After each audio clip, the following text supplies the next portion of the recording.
Hello hello student. ये question है जो इसी बार जेई एडवांस में आया है इसी साल 2024 में। तो पहले क्वेश्चन पढ़ लेते हैं। A dimensionless quantity is constructed in terms of electronic charge, permittivity of free space epsilon naught, Planck's constant h and speed of light c.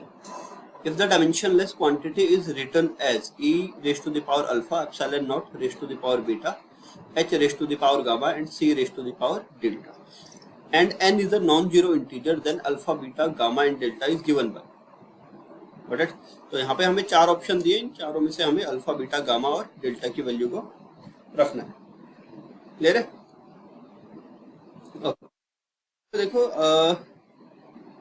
एक चीज जैसे यहाँ पे दिख रही है कि जैसे फर्स्ट ऑप्शन में अल्फा की वैल्यू है 2n, बीटा की वैल्यू है -n, गामा की वैल्यू है -n एंड देन डेल्टा की -n। Got it? And similarly B option में भी ऐसा ही है, अल्फा n -n -2n और -n। Got it?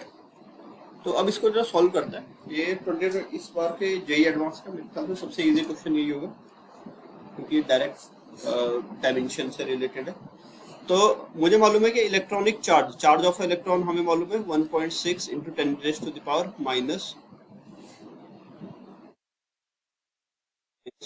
कूलम है ना। तो इसका डायमेंशन क्या हो जाएगा? कूलम है, कूलम का क्या होता है? Ampere into time. इसका डायमेंशन ए इंटू टी होगा। Got it? Now epsilon naught का डायमेंशन क्या होता है? एप्सिलॉन नॉट कहाँ से निकल के आता है? जब हम कूलम फोर्स के बारे में पढ़ते हैं, F = K Q1 R square. तो जो K की वैल्यू होती है ना, तो K को हम क्या लिखते हैं? 1/4 पाई एप्सिलॉन नॉट। क्लियर? तो यहाँ पे मैं एप्सिलॉन नॉट का डायरेक्ट डायमेंशन लिख रहा हूँ। ये हो जाएगा m-1 L -3 T raise to the power 4 A square. Got it? उसके बाद प्लैंक्स कांस्टेंट है। कांस्टेंट का डायमेंशन कैसे निकाल सकते हैं हम? Planck's constant E = h f। यहाँ पे E क्या है? एनर्जी। F क्या है? फ्रीक्वेंसी। तो एनर्जी और फ्रीक्वेंसी का अगर मुझे डायमेंशन पता हो तो मैं H का भी डायमेंशन क्या निकाल सकता हूँ? बहुत इजीली फाइंड कर सकता हूँ। और ये क्या है? ml2 T-1। Got it? अब यहाँ पे देखो नेक्स्ट डायमेंशन है हमारे पास C क्या है? Speed of light. तो स्पीड का डायमेंशन क्या होता है? LT-1, distance upon time. तो ये हो जाएगा LT-1। अब यहाँ पे वो क्या बोल रहा है कि ये जो क्वांटिटी है ये वाली, गॉट इट? ये वाली जो क्वांटिटी है ये क्या है? डायमेंशनलेस है ना। तो अब इसको लिखते हैं, ठीक है? पहले मैं यहाँ पे लिख देता हूँ इसको सेकंड स्लाइड में। ये है हमारे पास e raise to the power alpha, ठीक है, epsilon naught raise to the power beta, h raise to the power gamma, c raise to the power delta. और ये क्या है? डायमेंशनलेस है। तो डायमेंशनलेस को मैं कैसे लिख सकता हूँ? m0 L0 T0। और यहाँ पे चार्ज भी है तो एम्पियर 0 है ना। टेम्परेचर होता तो मैं टेम्परेचर का डायमेंशन भी 0 करता। Got it? तो डायमेंशनलेस है, इसका मतलब क्या होता है कि मास की पावर 0, लेंथ की पावर 0, टाइम की पावर 0 और एम्पियर की पावर भी 0 होनी चाहिए। Got it? अब मैं यहाँ पे क्या करता हूँ? इनका डायमेंशन पुट करता हूँ। तो यहाँ पे E का डायमेंशन, एप्सिलॉन नॉट, H और C सबका डायमेंशन यहाँ पे पुट करता हूँ और यहाँ पे वैल्यू निकालने की कोशिश करता हूँ। ठीक है? तो E का डायमेंशन हमारे पास था A इंटू टी, इसकी पावर अल्फा।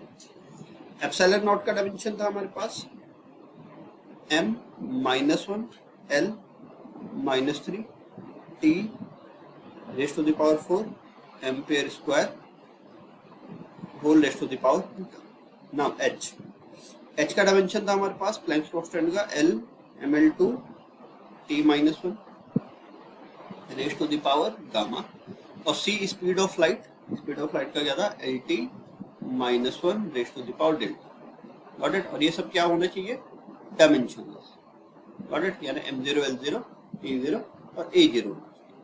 Got it? अब मैं इन सबको क्या कर देता हूँ? एड अप कर देता हूँ, है ना। ब्रैकेट ओपन करता हूँ तो यहाँ पे क्या आ जाएगा? ए के ऊपर क्या था? अल्फा। ए और कहाँ पे है? 2 बीटा। ठीक है? तो ए क्या हो जाएगा? Alpha plus 2 beta, A raise to the power alpha plus 2 beta. Got it? ठीक है? इसको मैं ब्रैकेट में बंद कर देता हूँ ताकि मुझे क्या करना पड़े, अल्फा प्लस 2 बीटा को मैं डायरेक्टली 0 पुट करूँ, ठीक है। उसके बाद है हमारे पास टी अल्फा, टी यहाँ पे क्या है 4 बीटा प्लस, ठीक है, तो प्लस 4 बीटा,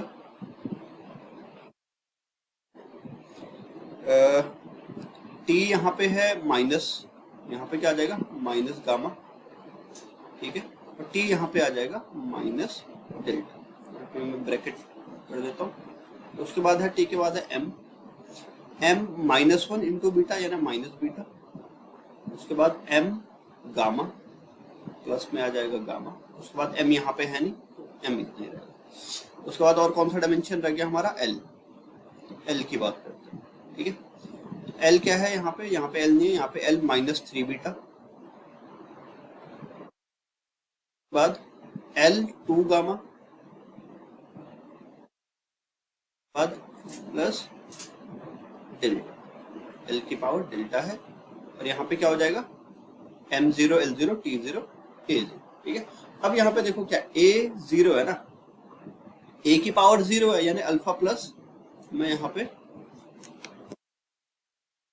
इक्वेशन बनाना शुरू, ठीक है। तो यहाँ पे देखो क्या हो जाएगा, a की पावर राइट हैंड साइड में क्या है 0, तो यहाँ पे भी क्या होनी चाहिए 0, तो यहाँ पे क्या हो जाएगा alpha plus 2 beta equal to B, ये हमारी फर्स्ट इक्वेशन आ गई, ठीक है।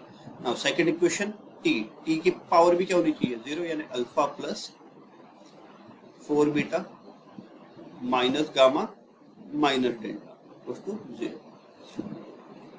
नेक्स्ट इक्वेशन m की पावर भी 0 होनी चाहिए यानी minus beta plus gamma equal to 0, यानी इससे मेरा क्या आ जाएगा गामा और बीटा दोनों इक्वल आ जाएंगे, ठीक है। तो ये एक इक्वेशन आ गई। नेक्स्ट इक्वेशन हमारे पास ये आ गई -3 beta plus 2 gamma plus delta equal to, तो ये हमारे पास 4 इक्वेशन आ गई। और अब मैं यहाँ पे लिख सकता हूँ कि अल्फा किसके इक्वल है 2 बीटा के, क्लियर है। अब यहाँ पे देखो ऑप्शन में चेक करते हैं हमारे पास क्या हो रहा है, देखो बीटा अगर मुझे मिल जाए तो मुझे अल्फा और गामा मिल जाएगा, या फिर अल्फा और गामा मिल जाए तो मुझे अल्फा बीटा और गामा तीनों की वैल्यू मिल जाएगी, ठीक है।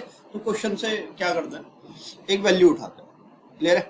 अब यहाँ पे देखो जो सेकंड है यानी बीटा की वैल्यू हर ऑप्शन में, यहाँ पे देखो बीटा की वैल्यू उन्होंने हर ऑप्शन में -n दी हुई है, ए में -n है, बी में -n है, सी में भी -n है और डी में भी -n है। तो मैं क्या करता हूँ बीटा की वैल्यू को -n ले, ठीक है, क्योंकि क्वेश्चन में गिवन है। तो बीटा अगर -1 है तो अल्फा क्या हो जाएगा, then alpha would be -2n, तो अल्फा की यहाँ पे वैल्यू आ गई हमारे पास, क्लियर है, ठीक है।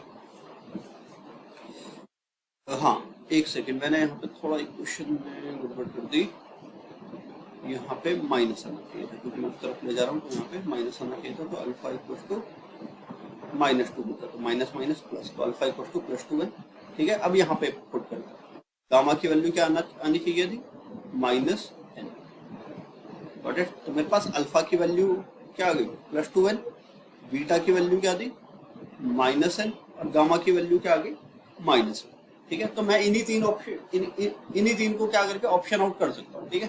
तो वो ईजी है, जैसे अल्फा की वैल्यू है +2n, तो देखो अल्फा की वैल्यू कहाँ है +2n, एक तो ए में है और एक डी में, क्लियर है, ठीक है।